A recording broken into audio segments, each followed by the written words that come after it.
Hello and welcome to the Video Vortex. This week we're going to be looking at some underrated science fiction classics that have sneaked under the intergalactic radar. If you like science fiction films with a bit of social commentary or perhaps nostalgia towards the past with some old school special effects, this is the episode for you.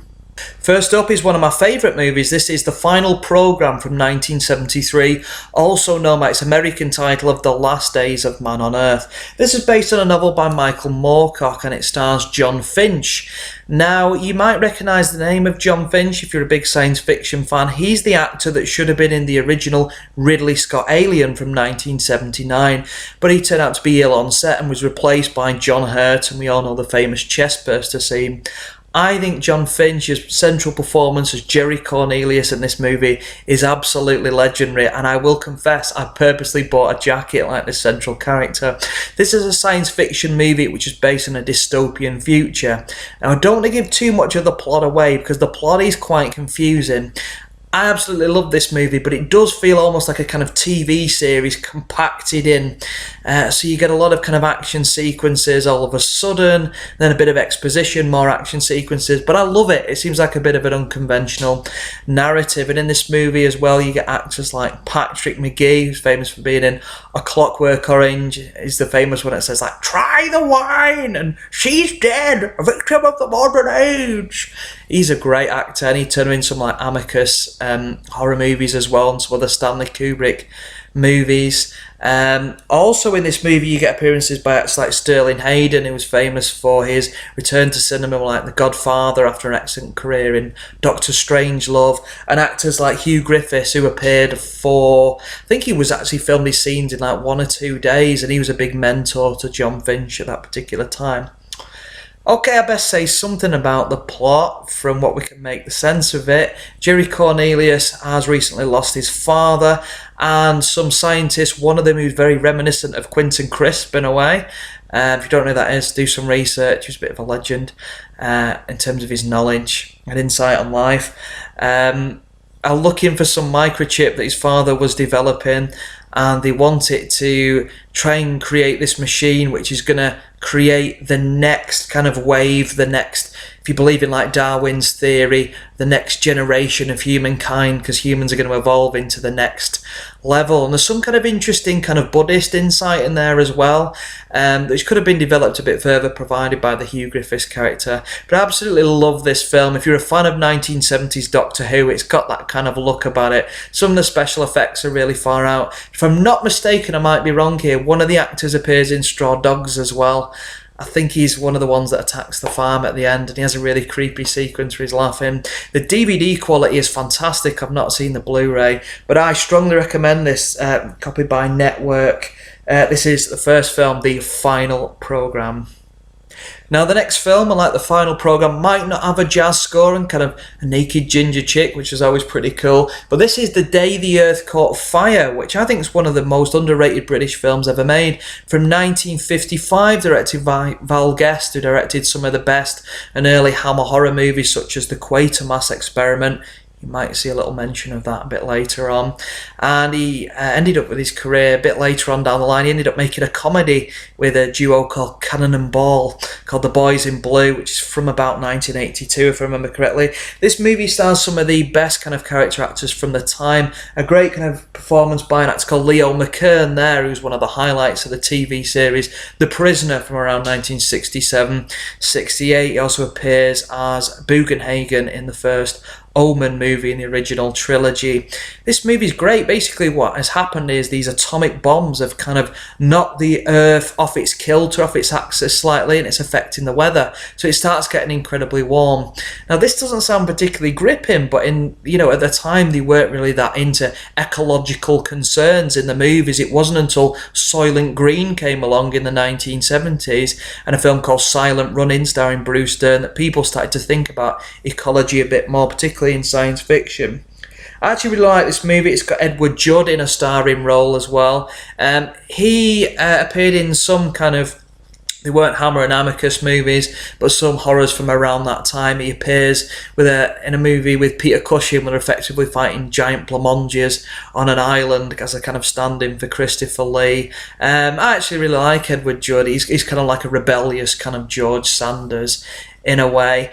And also there's an appearance from a very, very young Michael Caine in one scene before he was famous. You should watch this film for many reasons, not just because of a small appearance by John Barron, who was famous for being in The Rise and Fall of Reggie Perrin, playing CJ, his boss. This was written by Wolf Mankiewicz. Now, you might not recognise that name. He actually authored or co-authored the screenplays of some of the early James Bond films, so the dialogue's really sharp, it's a bit gritty, there's a bit kind of a social commentary there on kind of family breakdown as well. I actually really like this film. It's an underrated British classic, The Day the Earth Caught Fire.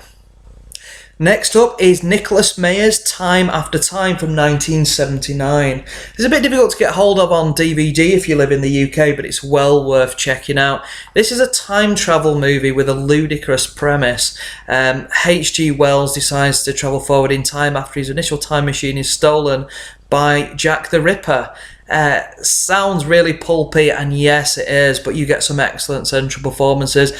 Malcolm McDowell from the glory days of A Clockwork Orange and perhaps not so glorious Caligula turns up in this movie as H.G. Wells, and it's a great performance of restraint. You often find later on in Malcolm McDowell's career he gets a bit shouty and a bit sweary in some of his performances, but I think he's a truly excellent actor, particularly if you watch a film by Lindsay Anderson called If, and you get David Warner playing Jack the Ripper. It's interesting, you do get a kind of stand-in stunt double in some sequences because David Warner had actually broken his leg just before he was making the Sam Peckinpah movie Straw Dogs, so you often see quite a few shots where he's running from behind. And Mary Steenburgen's a great actress. Not long after this she got a Best Supporting Actress Oscar for one role she was in.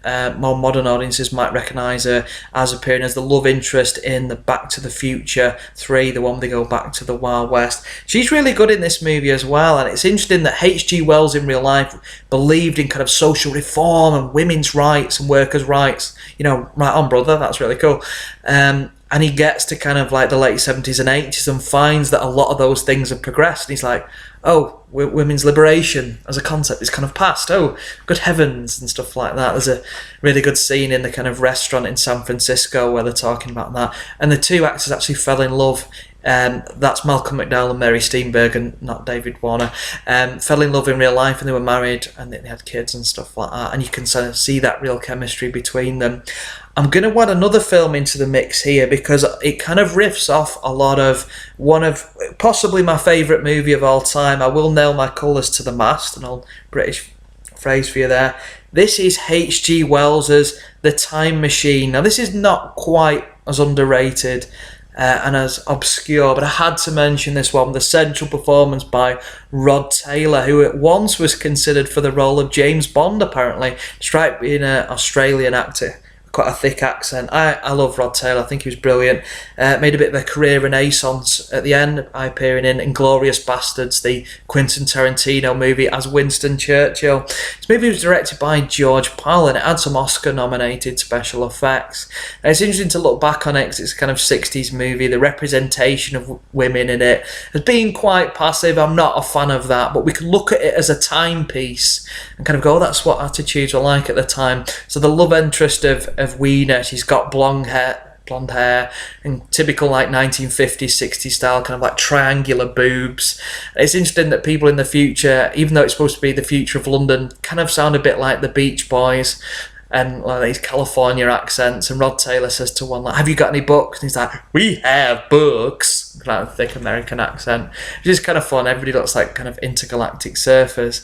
This is the movie where you get the Morlocks, and if you're a fan of that modern TV show called The Big Bang, apparently there's a reference to the Morlocks in it. My girlfriend swears it's in there. I've never seen it. I'm not really up on modern TV. Absolutely love this movie. There's an actor called Alan Young in it who plays his friend Philby with like a thick Scottish accent I love. And there's a really great sequence where they're supposed to be like scientists, and they remind the audience of the rules of physics, and obviously these scientists would know that, and about like dimensions and things, and Philby almost looks at the camera one point and says, would you remind me of the first 3 dimensions, George? To explain a bit of physics, which I really like. Brilliant music score by Russell Garcia. Check out the remastered version on iTunes. The Hallmark release isn't particularly remastered too well. I absolutely love this movie. Please check it out. The remake's not too bad with Guy Pearce in as well. You get Samantha Mumba wearing these kind of bizarre pyjamas, and no, he said Jeremy Kyle. Jeremy Irons turns up as the baddie in that movie. The remake's not too bad, but check out The Time Machine from the early 1960s. Now, next up, I'm being a bit naughty. I'm going to include a series of films. Now, you should check these out as your homework. This is the Quatermass series of films. First one directed by Val Guest. And the first 3, the kind of official movies, come under the umbrella of Hammer Studios. They were most notorious for doing horror films, but the Quatermass Experiment, the first one, was their first kind of big hit. Although it was really Dracula a couple of years later in colour, and I think it was Technicolor Process, was the film that made them world famous, but this was a big hit for them. It was a remake of a TV series which was written by Nigel Neal, one of Britain's most famous writers. He wrote the Stone Tapes as well. I think he wrote The Year of the Sex Olympics as well, starring Leonard Rossiter for TV. An excellent writer. Now, the first one is a bit of a classic, but I would like to point you to Quatermass and the Pit, which was made many years later. The reason I'm kind of not focusing on this one too much, it is a classic. I'm not a big fan of the character of Quatermass in the first 2 movies, played by Brian Dunleavy, who was an American actor. Andrew Kerr plays the part of Quatermass in Quatermass and the Pit. You get some excellent acting talent in that movie as well. You get James Donald, who was seen as the star of the movie. He was quite a big star at the time, so he just appeared in Bridge on the River Kwai, which is an excellent British war movie directed by David Lean. You also get a performance by Julian Glover, who at once was considered for the role of James Bond at one point, and he turned up as the villain Christatos in For Your Eyes Only in, I think it was, he tested my memory, 1981, 83, something like that. It's one of the best James Bond movies. He also appears in the Doctor Who episode, I really tested my memory, City of Death, one of the Tom Baker Lalla Ward series from the late 70s, early 1980s. One of my favourite. He plays Scaroth, the last of the Jaggeroth. Yeah, I really like flirting the knowledge now. But Quatermass and the Pit is a great movie where they find what they think is an exploded World War II bomb under the ground on a kind of London tube station, and I'm going to London in a couple of weeks. I don't know if I'll see this. Hopefully I won't see any bombs. That'd be terrible. But it's not a bomb in the end, so that's okay. It's a Martian spacecraft that crash landed millions of years ago, and its influence has kind of spread through humanity ever since.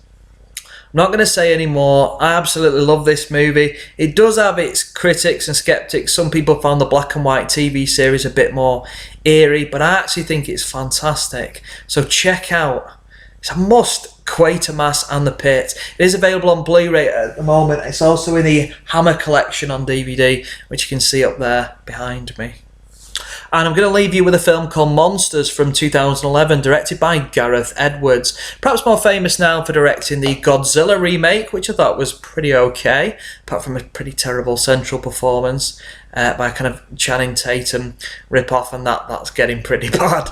Not really a mark of quality. But this movie I absolutely love. If you like your kind of big Transformer type movies, you're probably not going to like this one, or any movie with substance whatsoever. I think the Transformers series is a moral, hideous vacuum of just filth and mulch and dubious representations of ethnic minorities and women. I mean, it's a movie that's got, Megan Fox sat on a bike wiggling her bum, and I still didn't like it. So tough, that movie's rubbish. But this movie, a bit of a rant there, but this movie's absolutely amazing. It's like a mumblecore movie. Now, something from the 90s and 2000s, American cinema came along, a kind of new subgenre called mumblecore, associated with directors like Richard Linklater. He directed films like Dazed and Confused, Slackers, and things like that. Very kind of down-to-earth indie kind of cinema. You kind of get some later ones, comedies like Napoleon Dynamite, films with Jesse Eisenberg, my personal favourite, Kristen Stewart. Oh yeah, in there as well. And this is a mix of science fiction and mumblecore. This movie is basically about two characters that have to get from South America up through Mexico back to North America, but there's a whole region cordoned off where aliens have landed on Earth, and they're pretty much residents there. And that's pretty much the plot. But these characters kind of get to know each other, and it's really a kind of relationship drama with kind of science fiction in the background. And I absolutely love this movie. I saw this movie for, I think it was my 23rd or 24th birthday. I remember walking home listening to jazz music in the snow after watching this movie. And this movie is like a kind of warm hug, apart from the end. I will say no more because I don't want to spoil it for you. Some really heartwarming moments, but yeah, I best not say any more. This is a fantastic movie, one of the best modern science fiction films. Thank you for watching this episode of the Video Vortex. It's been a pleasure as always. If you'd like to recommend some other underrated science fiction films, please put a message in the comment box below. Seem getting quite modern there, not like me at all. And feel free to subscribe to the YouTube channel where there's videos on zombie movies, Hammer horror, video nasties, and a whole plethora of YouTube videos that you could check out. Thank you very much for watching. If you'd like to recommend some other episodes and different ideas for future ones, that would be terrific. There are some more planned at the moment. There is an episode in tribute to the great science fiction and horror legend Christopher Lee in the work, but we want to leave it a bit of time to do it some justice so I can do a bit of research. Thank you. Good night.